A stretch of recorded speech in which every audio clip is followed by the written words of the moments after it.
Haleluya, selamat sore saudara-saudara yang terkasih. Kembali kita akan mendapatkan berkat firman Tuhan.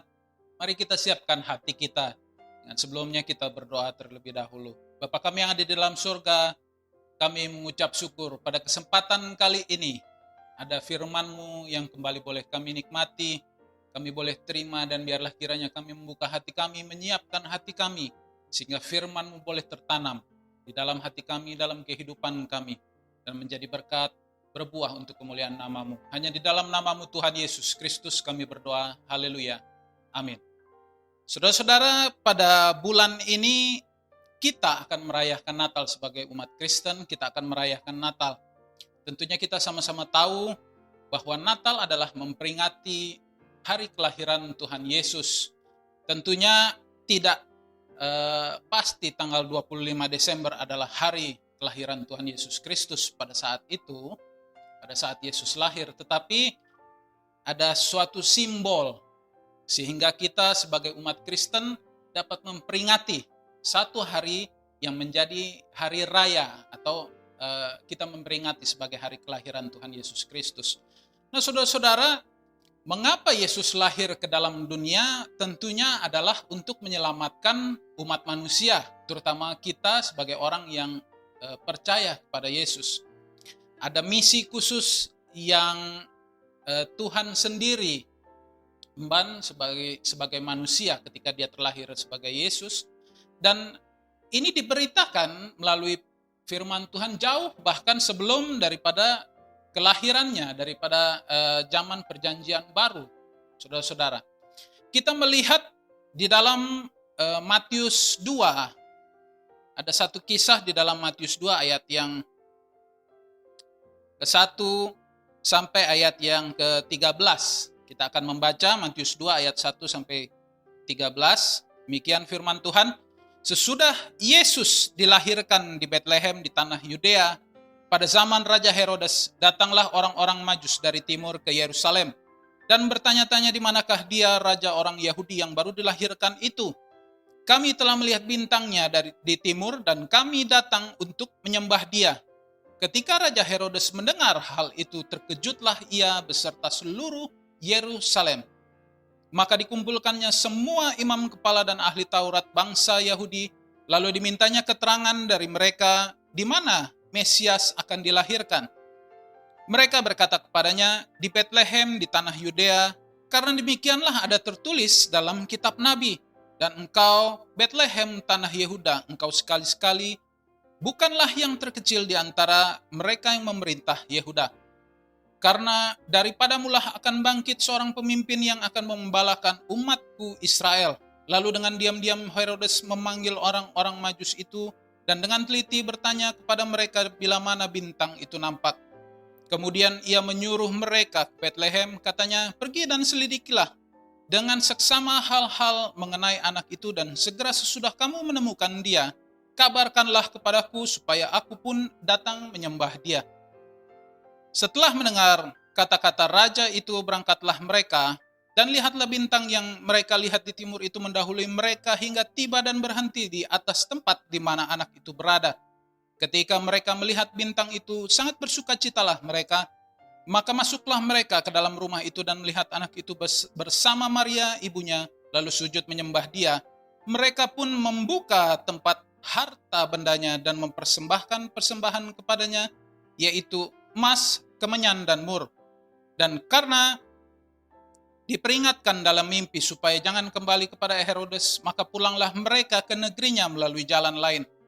Setelah orang-orang Majus itu berangkat, nampaklah malaikat Tuhan kepada Yusuf dalam mimpi dan berkata, bangunlah, ambillah anak itu serta ibunya, larilah ke Mesir dan tinggallah di sana sampai aku berfirman kepadamu, karena Herodes akan mencari anak itu untuk membunuh dia. Saudara-saudara, ini adalah kisah setelah Yesus lahir, dia berada di rumah bersama dengan orang tuanya, Yusuf dan Maria.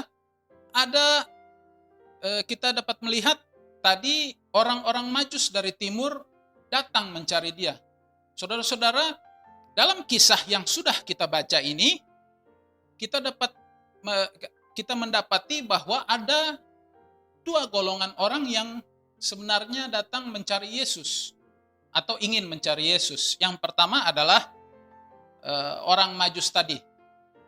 Lalu yang kedua adalah Herodes, atau Raja Herodes, penguasa kota Yerusalem, penguasa tanah Yehuda pada saat itu. Nah, saudara-saudara, terhadap kelahiran daripada Yesus ada dua sikap yang ditunjukkan yang berbeda dan bertolak belakang dari kedua orang ini. Orang Majus, saudara-saudara, mencari Yesus untuk menyembah Dia. Di dalam ayat yang kedua tadi dikatakan, dan bertanya-tanya di manakah dia raja orang Yahudi yang baru dilahirkan itu. Kami, orang Majus, telah melihat bintangnya di timur dan kami datang untuk menyembah Dia. Dan sebagaimana kita sudah baca tadi, orang Majus betul-betul ketika mendapatkan tempat di mana Yesus itu berada, bayi Yesus berada, Yusuf dan Maria berada, mereka masuk ke dalam rumah itu dan menyembah bayi Yesus. Mempersembahkan, tadi dikatakan harta benda yang mereka bawa. Ada emas, kemenyan, dan mur.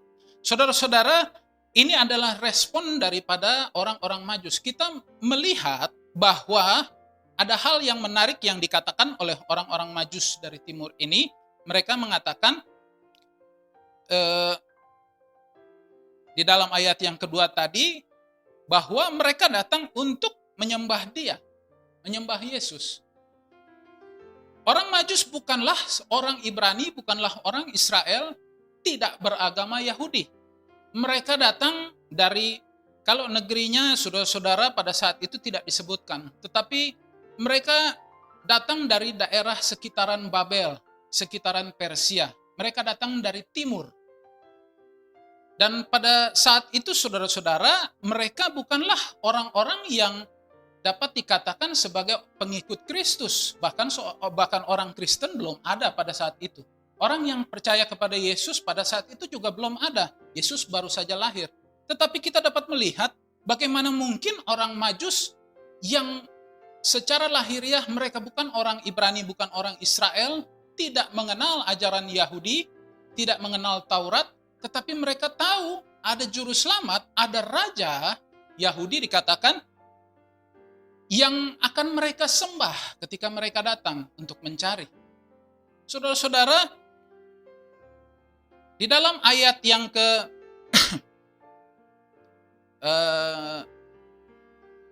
di dalam ayat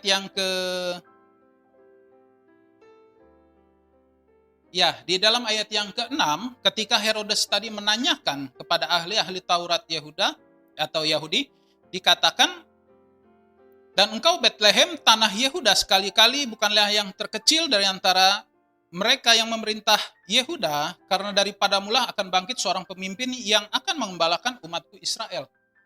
Firman ini dikutip dari perkataan Nabi Mika di dalam kitab Mika, pasal yang ke-5, kita akan membuka Mika pasal yang ke-5, ayat yang ke-1, dan ayat yang ketiga. Demikian firman Tuhan, tetapi engkau hai Betlehem Efrata yang terkecil di antara kaum-kaum Yehuda, daripadamulah akan bangkit bagiku seorang yang akan memerintah Israel, yang permulaannya sudah sejak purbakala, sejak dahulu kala. Ayat yang ketiga, maka ia akan bertindak dan akan mengembalakan mereka dalam kekuatan Tuhan, dalam kemegahan nama Tuhan Allahnya. Mereka akan tetap tinggal, sebab sekarang ia menjadi besar sampai ke ujung bumi.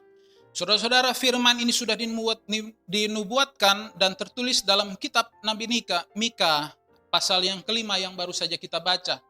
Dan saudara-saudara, firman Tuhan ini sudah ada jauh sebelum orang-orang Majus ini ada pada zaman mereka. Tadi mereka mencari Yesus.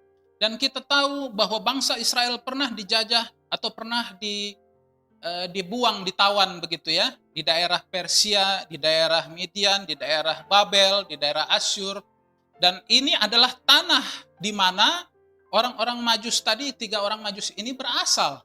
Saudara-saudara, firman Tuhan yang sudah ada pada saat itu yang dibawa, Taurat yang dibawa, yang ditulis oleh nabi-nabi pada saat itu, saat-saat terakhir, pada saat bangsa Israel dalam masa pembuangan ke tanah di tanah Babel, di tanah Asyur, di tanah Persia, di tanah timur, saudara-saudara, firman Tuhan ini tetap melekat. Dan rupanya orang-orang Majus ini mereka menyelidiki, mereka membaca firman yang diberitakan atau yang dituliskan oleh Nabi Mika.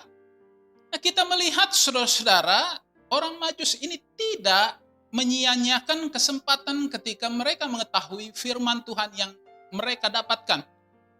Justru mereka mendalami, dan pada saatnya seperti yang sudah kita baca tadi, mereka datang untuk mencari Yesus ini sendiri. Jauh dari negeri mereka, datang ke Yerusalem, tadi dikatakan, khusus untuk mencari bayi Yesus yang dikatakan akan menjadi raja orang Yahudi yang menjadi juru selamat.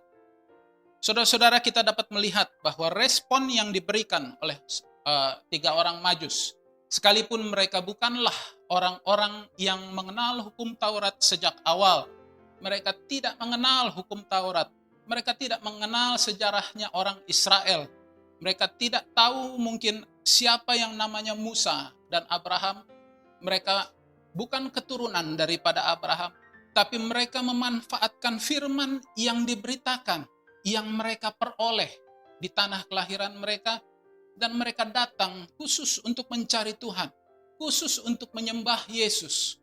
Tidak hanya mereka datang untuk melihat, tetapi dikatakan saudara-saudara, mereka ketika orang Majus ini datang untuk menyembah Dia, untuk memberikan semua yang terbaik dari perbendaharaan mereka. Kita melihat saudara-saudara bagaimana firman yang mereka terima membentuk iman di dalam diri ketiga orang Majus ini untuk percaya bahwa Yesus yang lahir ini adalah juru selamat, sehingga mereka berani mengatakan kepada Herodes, kami datang untuk menyembah Dia.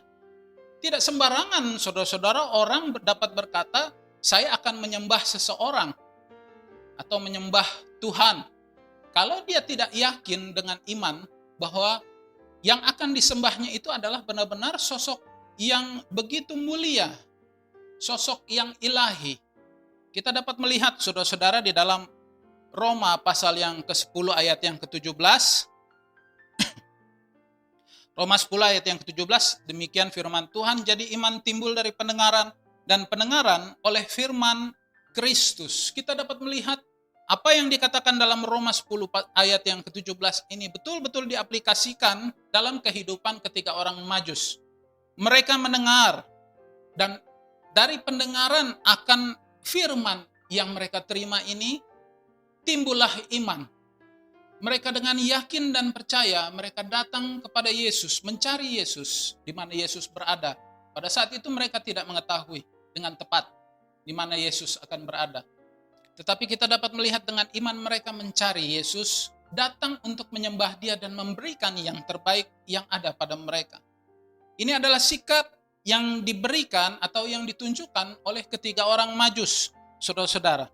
Kita dapat melihat di dalam ayat yang, kalau kita kembali di dalam Matius 2 tadi, ayat yang ke-10 dan 11, dikatakan ketika mereka melihat bintang itu sangat bersukacitalah mereka, maka masuklah mereka ke dalam rumah itu dan melihat anak itu bersama Maria, ibunya, lalu sujud menyembah Dia. Mereka pun membuka tempat harta bendanya dan mempersembahkan persembahan kepadanya, yaitu emas, kemenyan, dan mur. Saudara-saudara, mereka ketika mereka sudah mendengarkan firman, mereka mengetahui kebenaran firman dan datang mencari Yesus. Mereka tahu melalui tanda bintang di langit di mana Yesus berada, dan mereka dikatakan di dalam ayat yang ke-11 tadi, maka masuklah mereka ke dalam rumah. Rumah di mana Yesus ada. Rumah di mana Tuhan sendiri, Tuhan Yesus Kristus ini berada. Rumah Tuhan di mana Tuhan berada. Dan ketika mereka berada di tempat itu yang dikatakan sebagai rumah Tuhan, rumah di mana Yesus ada, saudara-saudara, mereka tidak hanya melihat lalu pulang, tetapi kita dapat melihat bahwa mereka mempersembahkan persembahan kepada Yesus. Seorang bayi yang masih kecil, yang sebenarnya secara logika manusia tidak layak disebut sebagai seorang raja. Tetapi kita dapat melihat dengan iman, sekali lagi, iman karena timbul daripada firman yang ketiga orang Majus ini dengar, yang mereka dapati. Sekalipun mereka bukan keturunan daripada Abraham, mereka bukan orang Israel atau umat pilihan. Mereka dengan iman percaya bahwa bayi yang ada di hadapan mereka ini adalah raja dan juru selamat, sehingga mereka layak dan harus menyembah dia. Masuk ke dalam rumah Tuhan dan mempersembahkan persembahan kepadanya, segala sesuatu yang terbaik dikatakan tadi, mereka membuka tempat harta bendanya, memberikan emas, yang mana adalah kemuliaan atau lambang daripada kemuliaan. Tidak sembarangan kita dapat memberikan kemuliaan kepada orang kalau orang itu tidak layak untuk dimuliakan, saudara-saudara. Dan orang Majus pun mengetahui hal ini. Mereka memberikan emas karena mereka tahu bahwa yang ada di hadapan mereka adalah sosok daripada raja itu sendiri. Dan tidak tanggung-tanggung atau tidak ragu-ragu orang-orang Majus ini memuliakan bayi Yesus pada saat itu. Juga mereka mempersembahkan kemenyan dan mur, sesuatu yang dapat dikatakan suatu persembahan yang berbau harum, yang tidak sembarangan, sesuatu yang menyenangkan hati Allah. Ada doa-doa dan pujian di dalamnya, saudara-saudara.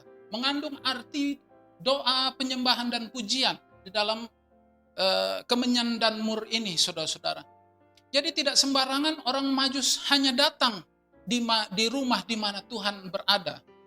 Tetapi mereka betul-betul melakukan sesuatu kegiatan yang sejak awal mereka sudah rindukan, yang sejak awal mereka rencanakan, yaitu datang menyembah Tuhan Yesus Kristus. Saudara-saudara yang terkasih, ketika kita mengetahui bahwa ada panggilan, ada kesempatan bagi kita untuk datang kepada Tuhan, apakah kita akan menyia-nyiakannya? Atau justru kita akan meniru apa yang orang Majus lakukan? Bukankah kita juga bukan orang-orang Ibrani, bukan orang-orang Yahudi, bukan orang-orang Israel secara lahiriah? Kita bukan orang keturunan Abraham, saudara-saudara. Tetapi dengan iman, karena kepercayaan kita adalah umat yang dibenarkan. Kita adalah imamat yang rajani. Secara rohani kita adalah orang-orang Israel, umat pilihan Allah. Dan ini menempatkan kita seharusnya kita dapat kita mampu melakukan sesuatu yang lebih daripada yang orang Majus lakukan. Kalau orang Majus saja dapat datang dengan iman kepada Tuhan, mempersembahkan yang terbaik, harusnya kita pun dapat melakukan hal tersebut. Berbeda, saudara-saudara, dengan apa yang Herodes lakukan. Ketika dia tahu bahwa ada Yesus yang terlahir, raja orang Yahudi, dia terkejut. Dia katakan kepada orang-orang Majus itu dengan tipu muslihat bahwa Herodes pun ingin datang atau ingin mencari dan datang mencari Yesus untuk juga menyembah dia. Tetapi di dalam ayat yang ke-13 dalam Matius 2 tadi dikatakan, setelah orang-orang Majus itu berangkat, nampaklah malaikat Tuhan berkata kepada Yusuf dalam mimpi, "Bangunlah, ambillah anak itu serta ibunya, larilah ke Mesir dan tinggallah di sana sampai aku berfirman kepadamu, karena Herodes akan mencari anak itu untuk membunuh dia." Sikap yang ditunjukkan oleh Herodes, saudara-saudara, bertolak belakang dengan sikap yang ditunjukkan oleh orang-orang Majus. Ketika orang-orang Majus datang mencari Yesus untuk menyembah dia dan mempersembahkan segala sesuatu yang terbaik bagi Yesus, Herodes datang mencari Yesus untuk membunuh, untuk meniadakan Yesus dalam kehidupannya. Saudara-saudara, padahal kita mengetahui bahwa Herodes sehari-harinya adalah penguasa di kota Yerusalem, jantung daripada umat atau orang-orang Yahudi pada saat itu berada.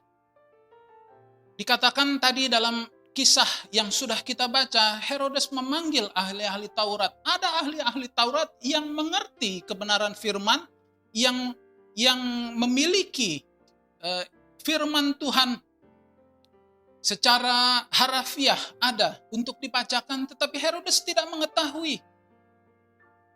Herodes tinggal di lingkungan yang boleh dikatakan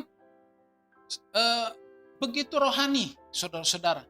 Dia tidak tanggung-tanggung, dia tinggal di tanah Yerusalem, dia tinggal di tanah Israel. Dia tinggal dikelilingi oleh orang-orang Yahudi yang mengerti kebenaran firman. Tetapi tidak ada firman yang dia pahami, tidak ada firman yang Herodes mengerti, yang Herodes serap. Bahkan ketika firman itu disampaikan, tadi dikatakan, dia berkata dan dia menanyakan kepada ahli-ahli Taurat mengenai kelahiran daripada Yesus itu sendiri, ketika diberitakan bahwa memang betul ada dari nubuatan Nabi Mika bahwa akan ada raja yang lahir di Bethlehem yang akan menjadi raja orang Yahudi.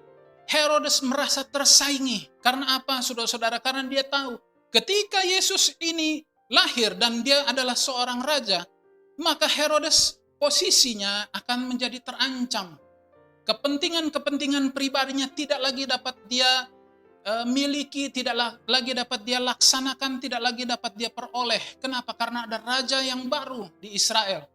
Dan ini menjadi ancaman, saudara-saudara. Respon yang salah yang diberikan atau yang ditunjukkan oleh Herodes. Seringkali mungkin saudara-saudara kita dapat berkata pada diri kita sendiri kepada orang lain, saya tidak mungkin melakukan apa yang Herodes lakukan. Saya tidak mungkin membunuh Yesus. Saya tidak mungkin meniadakan Yesus dalam kehidupan saya secara pribadi. Saya adalah orang Kristen yang ke gereja. Saya adalah orang Kristen yang berbakti. Tetapi saudara-saudara, secara tidak sadar mungkin dalam kehidupan kita ada saat-saat di mana ketika kita mungkin datang beribadah kepada Tuhan, tetapi ada kekosongan, kita tidak mengerti kebenaran firman. Ketika firman disampaikan, kita menyia-nyiakan. Kita melakukan sesuatu hal yang tidak berguna, yang justru dapat mengalihkan perhatian kita terhadap firman yang diberitakan itu.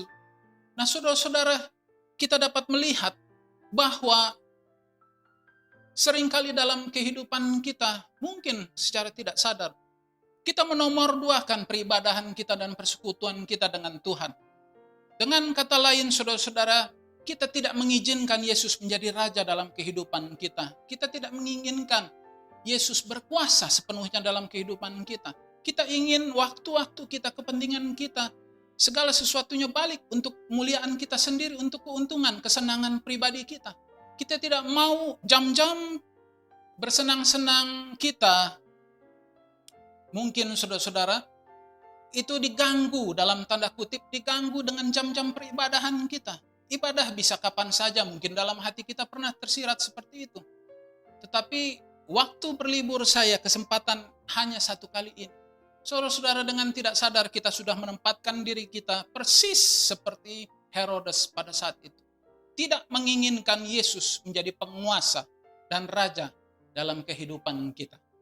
Kalau kita bersikap seperti Herodes, saudara-saudara, maka tidak lain tidak bukan kita menyia-nyiakan kesempatan.